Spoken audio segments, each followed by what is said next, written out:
Semangat pagi, ketemu lagi dengan Pak Wid pada materi berikutnya. Eh, Kali ini kita akan membahas tentang unsur-unsur seni ya. Lintas kita akan membahas itu, nanti kita akan pertajam pada pertemuan-pertemuan berikutnya. Oke. Kita akan bicara unsur-unsur seni musik. Jadi musik itu tidak berdiri sendiri, tapi ada berbagai macam unsur yang mendukungnya sehingga menjadi seperti yang bisa kadang kita dengarkan ya. Kita mulai dari pertama. Unsur pertama pada musik itu adalah pitch. Pitch itu apa ya? Ketepatan nada membunyikan kita. Ya. Pengertian pitch adalah tinggi atau rendahnya nada. Ya. Jadi uh, berbeda dengan bunyi, nada itu juga merupakan bunyi, tetapi dia bunyi yang beraturan. Ya. Nada adalah bunyi yang beraturan. Ya. Kenapa dia beraturan? Karena eh, nada itu mempunyai frekuensi ya. Frekuensi itulah nanti yang akan eh, menentukan tinggi atau rendahnya nada ya. Semakin besar angka frekuensinya, maka semakin tinggi suaranya. Nah, makanya nada adalah bunyi yang teratur karena dia memiliki frekuensi tertentu ya. Ya, kalau misalnya dalam piano, inilah nada-nada yang ada, itu bilah putih, bilah hitam. Setiap nada ini dia memiliki frekuensi yang berbeda ya. Kalau suatu suara menyanyikan yang frekuensinya tidak pas, maka itu yang disebut fals. Makanya kadang kalau kita melihat orang main gitar, kadang diputar-putar itu sebenarnya dalam rangka mengepaskan, mencari nada yang pas, frekuensi yang pas ya. Oke, yang kedua, irama. Apa pengertian irama? Ritme atau irama adalah rangkaian, ya ini salah nulis, rangkaian gerak beraturan yang menjadi unsur dasar dari sebuah musik.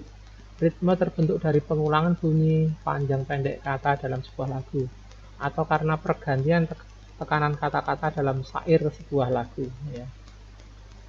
Secara sederhana, irama bisa diartikan sebagai penentu ketukan dalam musik. Cara merasakan sebuah ritme yaitu dengan mendengarkan lagu secara berulang-ulang. Ritme akan melekat di benak pikiran penikmat musik jika selalu dilatih ya. Paling gampang itu sebenarnya ritme itu dalam lagu kita dengar kalau misalnya suatu band pada drumnya itu, terutama bass drumnya, deng deng deng. Nah itu sebenarnya nanti akan terbentuk irama. Makanya setiap setiap genre musik memiliki irama yang berbeda. Genre musik keroncong nanti berbeda dengan pop, berbeda dengan jazz, berbeda dengan dangdut, misalnya seperti itu ya. Nah kalau misalnya musik dangdutan ya, maka ritmenya itu biasanya dipegang oleh kendangnya ini ya. Biasanya cepat lambatnya lagu itu ditentukan ini yang mengatur ya, kendangnya. Kalau dangdut dia di musik dangdut, kendang berperan sangat penting sekali ya. Karena termasuk itu yang akan mengajak kita mengetuk bahkan sampai bergoyang. Kalau di karawitan, di gamelan, nah ini kendang ini juga dia penentu membawa irama ya. Jadi irama itu sebenarnya lebih mudah kita rasakan ya, daripada menerjemahkan. Berikutnya adalah birama. Apa itu birama? Ya, birama adalah berulangnya ketukan secara teratur ya. Jadi di dalam musik itu nanti akan ada pulsa ketukan ya, ketukan teratur, nanti akan ada pengulangan, akan terasa ketukan yang lebih berat atau lebih ringan ya. Birama dilambangkan dengan angka pecahan ya, angka pecahan. Jadi angka pecahan itu ada pembilang dan penyebut. Pembilang menunjukkan jumlah ketukan tiap birama, sedangkan penyebut menunjukkan nilai ketukannya. Nilai ketukannya. Pola gerakan aba-aba. Makanya nanti akan ada 2/4, ada 3/4, ada 4/4. Ya, hitungannya berarti gini. Pengulangannya tadi kalau 2/4 hitungannya adalah ketukan berat itu ada setelah hitungan kedua. Tuh, 2, tuh, 2, tuh, 2. Maka kalau ini misalnya tangan memberi apa? Gerakannya 1, 2, tuh, 2. Hitungan 1 pasti tangan turun. Kalau 3/4 pengulangan setelah hitungan ketiga. tuh 2 3, tuh 2 3, tuh 2 3. Yang paling umum adalah yang ini 4/4. Hitungan berat setelah hitungan keempat 1 2 ulangi 1 2 3 4, 1 2 3 4. Nah, ini yang umum. Tapi kadang juga kita akan menemui yang ini. Pola dasarnya berapa? 6/8 misalnya. 6/8. Oh, ini itu 1 2 3 4 5 6. Nah, mestinya seperti itu. Salah hitungan, bukan 5. Ini 1 2 3 4 5 6. Ya, gambarnya salah. Tapi nanti gerakannya ini berarti 1 2 3 betul, 4 5 6. Nanti akan ada gerakan seperti itu ya. Jadi ketukan 6/8 itu berarti setelah hitungan ke-6 ada hitungan berat, tekanan berat satu lagi ya. Nanti kita akan bahas lagi secara khusus pada bagian birama. Tangga nada. Nah, ini salah satu unsur berikutnya. Tangga nada merupakan urutan dari suatu nada yang sudah disusun hingga membentuk tangga. Umumnya nada terbagi menjadi dua tangga nada, yaitu diatonik dan pentatonik. Nah, diatonik itu yang dipakai selama ini musik modern adalah do re mi fa sol la si do, ada 7 nada. Kalau pentatonik ini biasanya untuk musik tradisi, dia hanya menggunakan 5 nada. Ya, nada diatonik adalah nada yang terdiri dari 7 buah nada dengan jarak setengah dan 1, berbeda dengan tangga nada pentatonik yang memiliki nada pokok sebanyak 5 nada saja. Ini biasanya pada musik-musik tradisional. Ya. Tangga nada memiliki satu nada dasar yang diikuti oleh nada lain dengan pola interval tertentu sehingga menimbulkan ciri khas. Yang disebut nada dasar itu adalah nada yang terletak paling depan. Nanti kita akan bahas khusus di tangga nada. Ini contohnya. Tangga nada ini ada tangga nada C. Jadi namanya kalau nada paling depan C maka disebut tangga nada C. Ya, tangga nada C atau tangga nada ini tangga nada mayor ya, dia memiliki jarak 1 1 setengah 1 1 1 setengah ya. Jadi C ke D itu 1, D ke E 1, E ke F setengah, F ke G 1, G ke A 1, A ke B 1, D ke C setengahnya. Kemudian nada paling depan dibaca do re mi fa sol la si do. Tapi nanti kalau misalnya nada depannya bukan C tapi D ya berarti do nya menjadi D ya, atau nada paling depannya E ya berarti do nya di E dan seterusnya ya. Ini tangga nada mayor, kalau sedang ini tangga nada minor. Tangga nada minor itu diambil dari tangga nada mayor, diambil nada ke-6 nya. Nada ke-6 dijadikan nada dasarnya 1 2 3 4 5 6. Oh, berarti kalau dalam tangga nada C mayor, minornya adalah A. Nah, seperti ini. Nah, ini dibacanya bukan do tapi tetap la. Ya, la si do re mi fa sol la. Jadi kalau ini do re mi fa sol la si do si la, la si do re mi fa sol la. Nah, seperti itu ya. Ya, nanti dalam tangga nada kita akan lebih bahas lagi. Harmoni, unsur berikutnya. Harmoni adalah keselarasan paduan nada yang dimainkan dalam suatu musik atau sekumpulan nada yang jika dimainkan secara bersama-sama akan mampu menghasilkan bunyi yang terdengar indah. Harmoni selalu atau pasti terdiri dari lebih dari satu nada, 2 nada lebih, minimal 2 nada. Harmoni juga memiliki arti lain, yaitu rangkaian akor yang disusun selaras dan dimainkan sebagai iringan musik. Ya, akor tersebut yang pada nantinya akan dijadikan pengiring melodi. Ya, contohnya gini. Nah, kalau kita main gitar, maka ada senar-senar yang ditekan ya, pada kotak-kotak tertentu, senar tertentu. Nah, atau misalnya kalau ini ada diagramnya, yang ada titik hitam inilah yang kita harus menekan. Ya, atau kalau di dalam keyboard ya ada 3 nada, 3 nada ini dibunyikan secara bersama-sama. Atau bisa juga berurutan, tam tam tam, bisa bareng jreng bareng ya. Maka itulah harmoni, itulah akor. Hanya untuk membentuk akor nanti akan ada aturannya, bagaimana membentuk akor mayor, akor minor dan seterusnya. Ya, oke, lanjut. Tempo Tempo adalah salah satu unsur dalam musik yang dia nanti akan berkaitan dengan kecepatan lagu. Nah, tempo merupakan ukuran kecepatan irama tersebut. Nah, makin cepat suatu lagu dimainkan, maka makin besar juga nilai tempo dari lagu tersebut. Ya. Ukuran dari tempo adalah beat atau ketukan. Beat merupakan ketukan yang menunjukkan banyaknya ketukan dalam 1 menit. Ya. Sebagai contoh, apabila ada sebuah lagu dengan beat MM60, hal ini berarti dalam 1 menit terdapat 60 ketukan. Ya. Berarti kalau MM90, nah, dalam 1 menit ada 90 ketukannya. Berarti semakin besar angkanya, semakin cepat tempo lagunya. MM itu singkatan dari metronomal cell. Metronomal cell, ya. Jadi ada yang disebut metronom.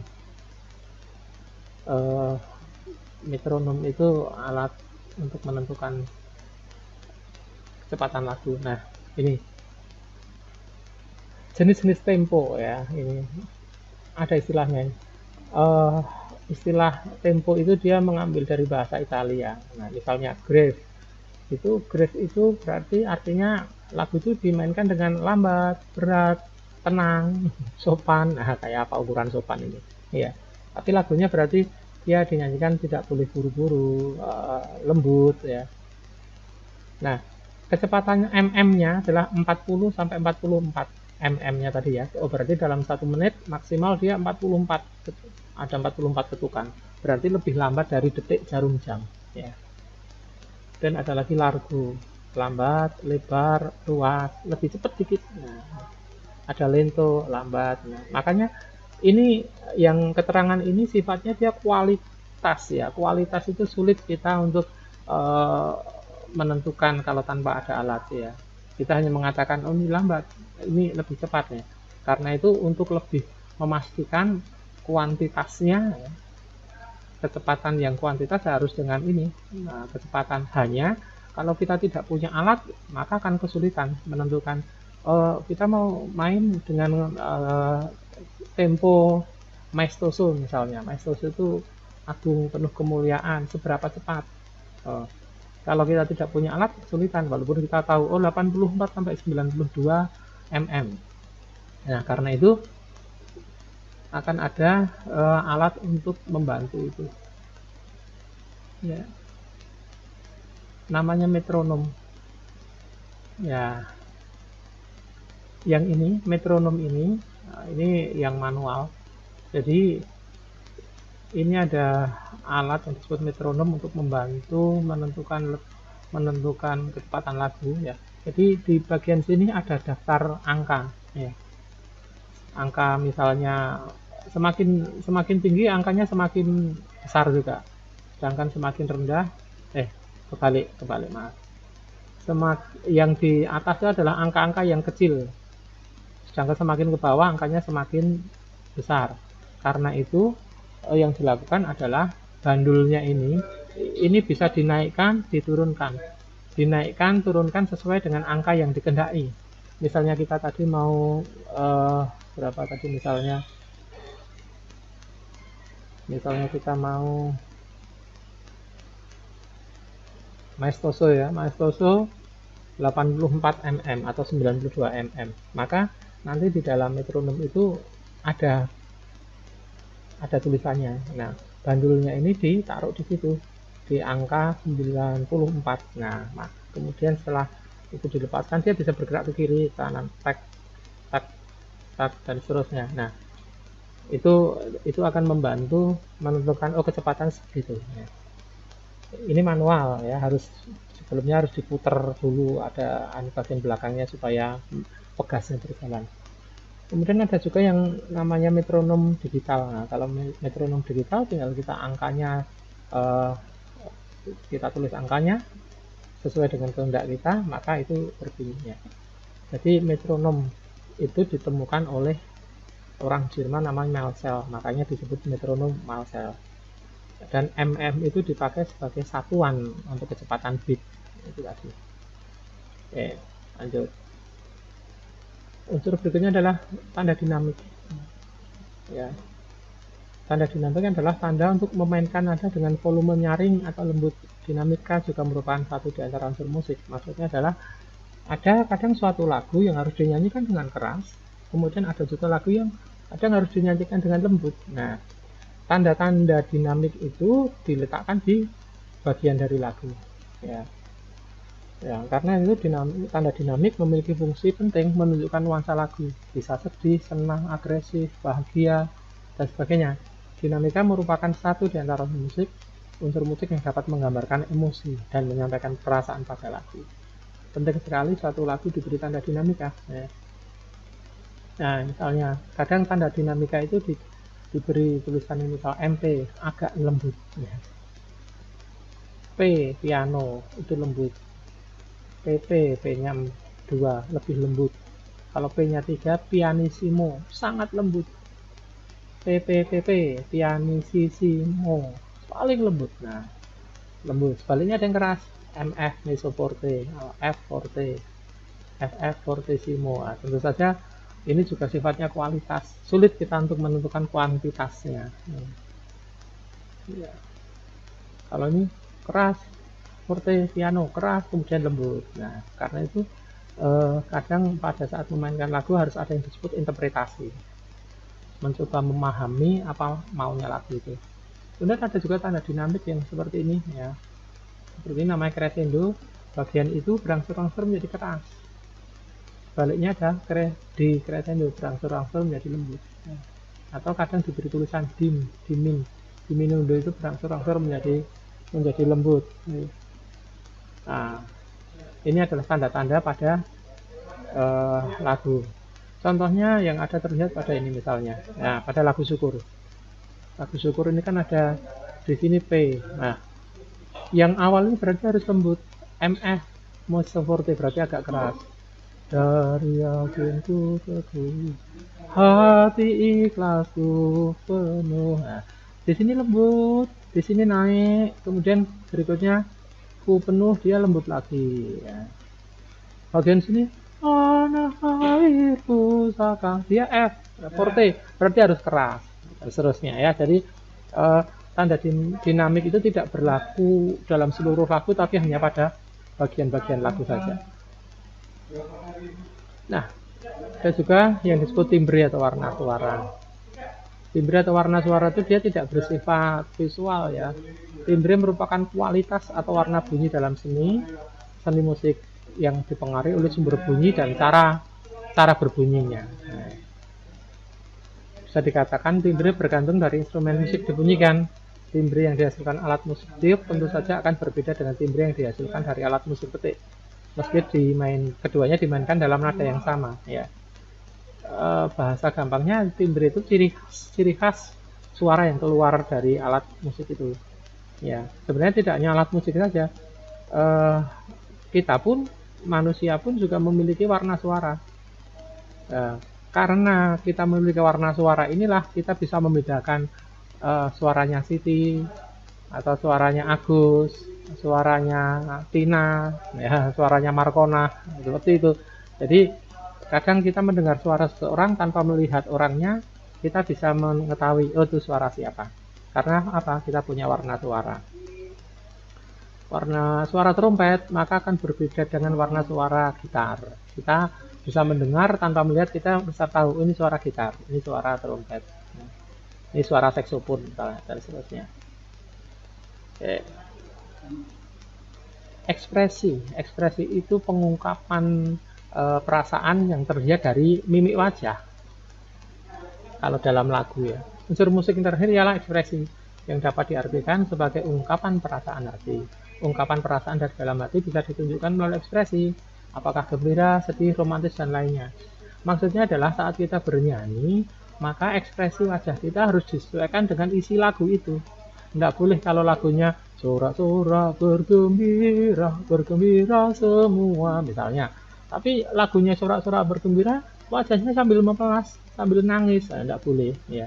Sebaliknya lagu yang mesti harus dinyanyikan dengan hikmat, misalnya mengenangkan kita dengan seluruh angkasa raya, misalnya.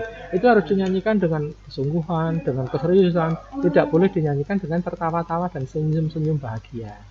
Itu ya. Unsur ekspresi ini pada nantinya akan dituangkan ke dalam sebuah pertunjukan saat memainkan musik. Nah, lihat ini.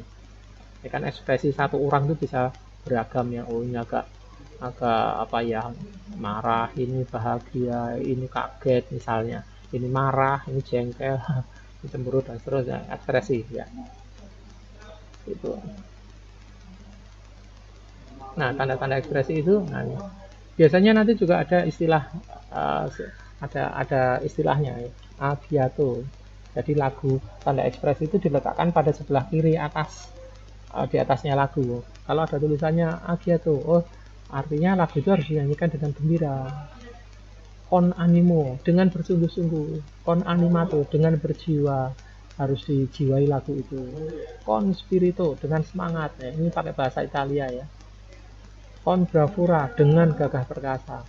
Vivace, oh lagu itu dinyanyikan dengan lincah hidup. Nah, seperti itu. Jadi ini bahasa-bahasa Italia ini dijadikan tanda dinamik, tanda ekspresi yang itu nanti memberikan pemahaman atau petunjuk bahwa lagu itu harus dinyanyikan seperti petunjuk lagu tanda diri ekspresinya tadi. Demikian, kayaknya sudah cukup. Nah, bunga selasih mekar menawan. Terima kasih, cukup sekian ya. Baik, ini ringkasan saja, ringkasan dari unsur-unsur musik yang nantinya Pak Wid masih akan membahas mungkin satu persatu. Hanya ini sebagai pembuka supaya dipelajari, nanti pelajari sendiri, tapi kayaknya nanti setiap unsur-unsur musik itu masih akan kita bahas satu persatu. Insya Allah Pak Wid akan membuat video pembelajarannya agar bisa lebih memudahkan. Baik, terima kasih atas perhatiannya. Insya Allah kita akan bertemu lagi pada kesempatan yang akan datang. Semangat pagi. Assalamualaikum warahmatullahi wabarakatuh.